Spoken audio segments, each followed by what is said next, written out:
Any of you guys ever remember those cars that you remember as a kid that you thought were really cool and they disappeared and you thought you'd never see them again? Well, I know of one such unicorn that I remember I thought was really cool. It was a 73 Dodge Dart Sport drag car. It was down the hill from where I lived, and I used to hear them working on that car during the day. I'd see them load it on the trailer, I'd go see it run at the track, I'd see them unload it. Really cool car. Then I lost track of it for over 20 years. Then I found it. I always said no matter what condition it was in, any condition, running, still thriving, junk, no matter what, I was interested in it. And through a chain of past owners, we found it. So we brought this home yesterday, and let's take a little tour of it. It's a 73 Dart Sport. This car campaigned at the ill-fated Princeton Dragway from 1987 to 1999, and when the track closed down, it stopped racing altogether. And it kind of started a downhill slide later in its racing career with you know, lots of things, and I kind of didn't have a lot of hope that it was still being campaigned anywhere. But the car's still here, most of it's still here.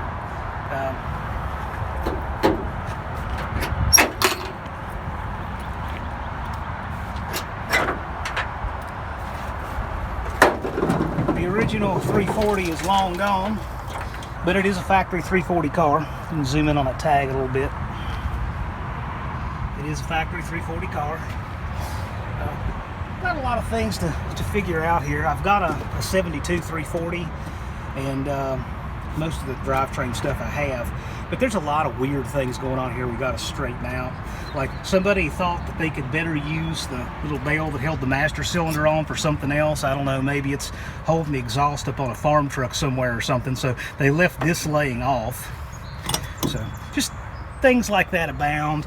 After I bought it, zoom in on that if you would, somebody decided to tow it from where I first saw the car to another place using the radiator core support, so all that's trashed now.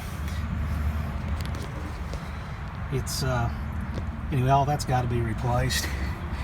But other than a lot of weird things like that, the butchery where there were some headers and stuff like that, we'll straighten all that out. But it's still a very worthy car.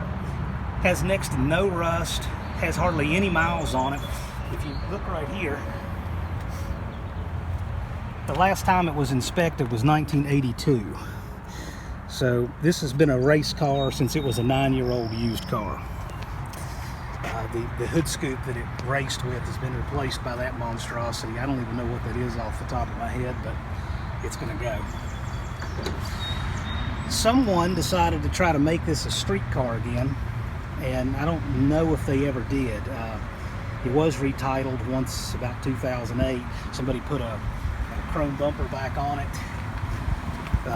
This was not on there. It raced with a fiberglass 72 Duster bumper, which is flat across the front, and then it raced with no bumper, but this was never on there till much later, nor was this mirror.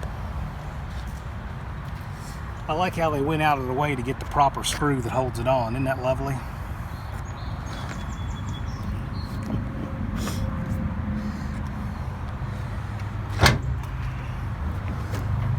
Yeah, this plexiglass window. There's the interior. Get your tetanus shot before you hop in here. Came complete with some, I haven't looked at any of this stuff, by the way. Came with these bolts, whatever they go to. That's drive shaft hardware.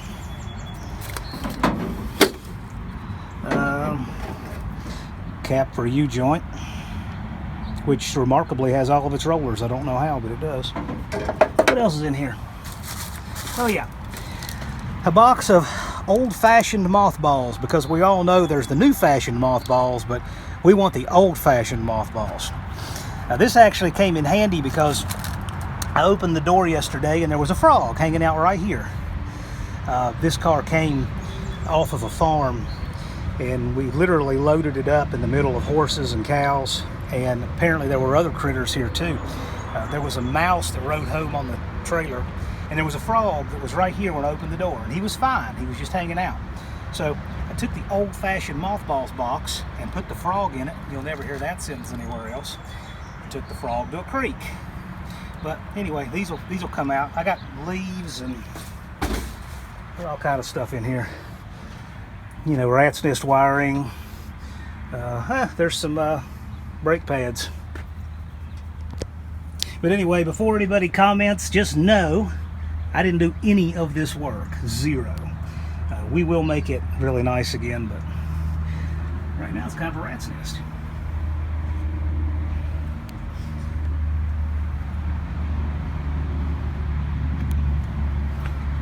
Get one underneath here. Let's see here. One thing I do remember is that late in its career as a race car, they were having trouble getting the car to run a good number. It was getting slower and slower, and I found this interesting. I noticed the ECU, they changed it from the factory one to this orange box, and notice it has next to no ground on it. It's got that one screw. Maybe it worked, maybe it didn't. Sometimes it worked, sometimes it didn't. Then they went to an MSD and never could get it to run. The car had run a best of 720, and the car got all the way into the low 8s from all the things they were trying instead of going to the basics. But still got a lot of promise. Did run with these wheels. Did not run with that bumper. That bumper is gaudy, but it's going to be handy for pushing it around back and forth for now, so I'll leave it for a little while. The plexiglass windows are like that on both sides. Got to do something about that. These tires, believe it or not, these Hoosiers, I remember when they put them on in the late 90s, tubeless, and they still hold air, which I find just amazing, but they do. See what the underside of this being pretty good. Got some subframe connectors sometime in the 90s. It's a really solid car. I mean, there's a little bit of surface rust, but that's it. The useless slapper bar it doesn't need. It has a pinion snubber too. You might not be able to see it from this angle into the sun, but it does. You can see the history of the paint on this car pretty good too. We'll put some still pictures in here, but there's the green, which is the original color, and then it was painted a teal color on the back and black on the front. There's the black, and then it was repainted black and red.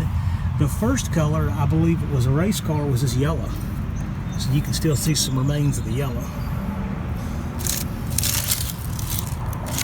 Got a leaf out of there.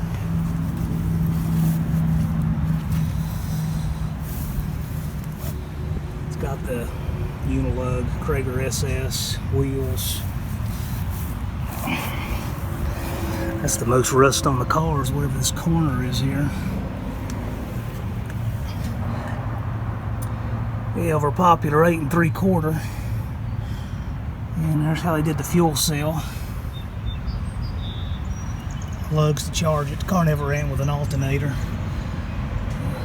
Off on switch.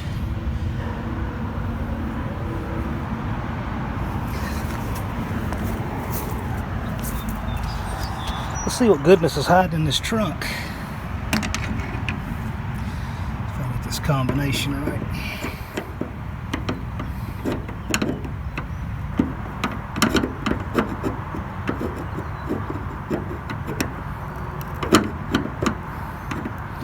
Come on.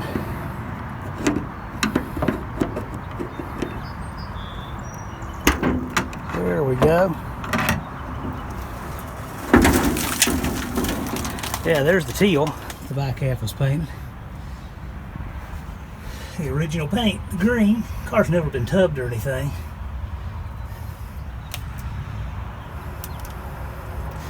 What all do we have in here? It's kind of a scavenger hunt. We've got twin pet adult dog food. Oh, check it out. We got 2 mice. I found another one. Hey, little guy. What you doing? Where'd your buddy go?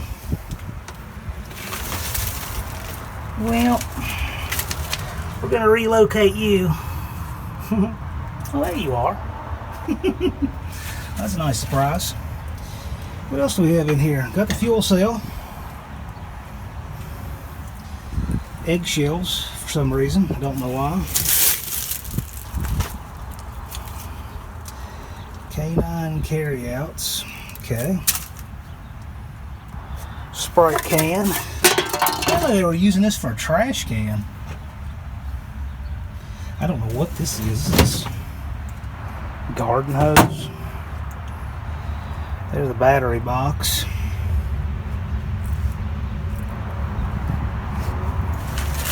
What you doing?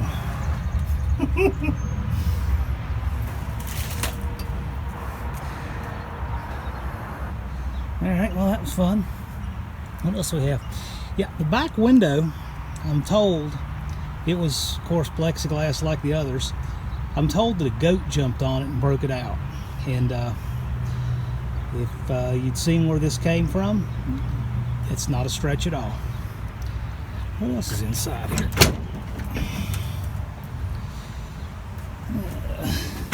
They've done some things to lighten it, and all the window regulator and all that's gone.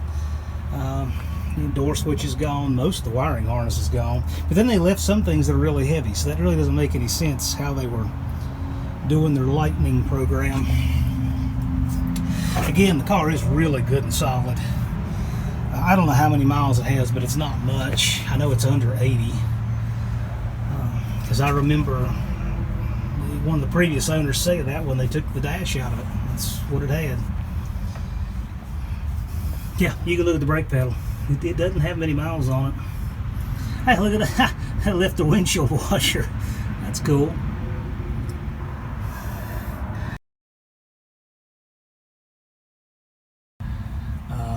So, yeah, it's pretty rough stuff going on in here, but we will make it nice. We will make it nicer than it ever was.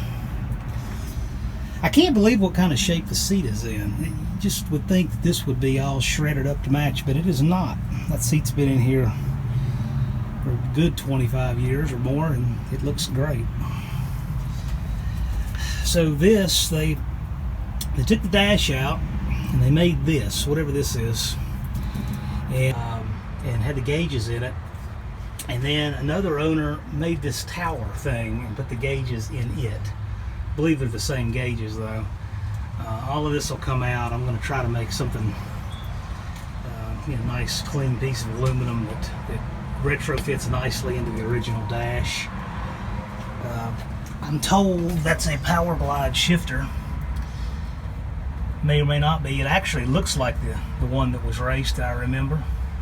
I don't know what that little notebook is. We'll go find out. That could be pretty cool.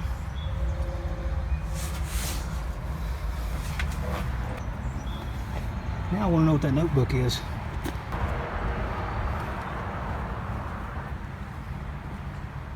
Let's see.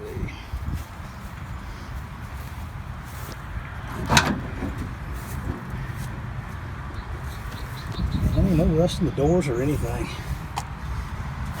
Most of the rust is just where it's sat around unprotected from the elements.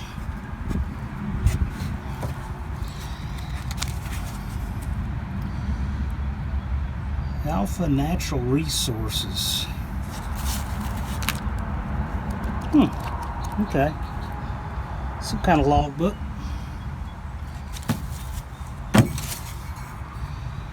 Starting fluid. A bag. Piece of the back window.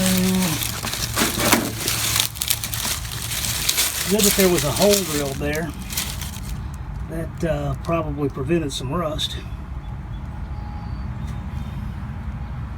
But everything actually looks pretty good structurally. I think there's a lot. Oh, look, the box is still in it. There's a lot here to work with, that's for sure.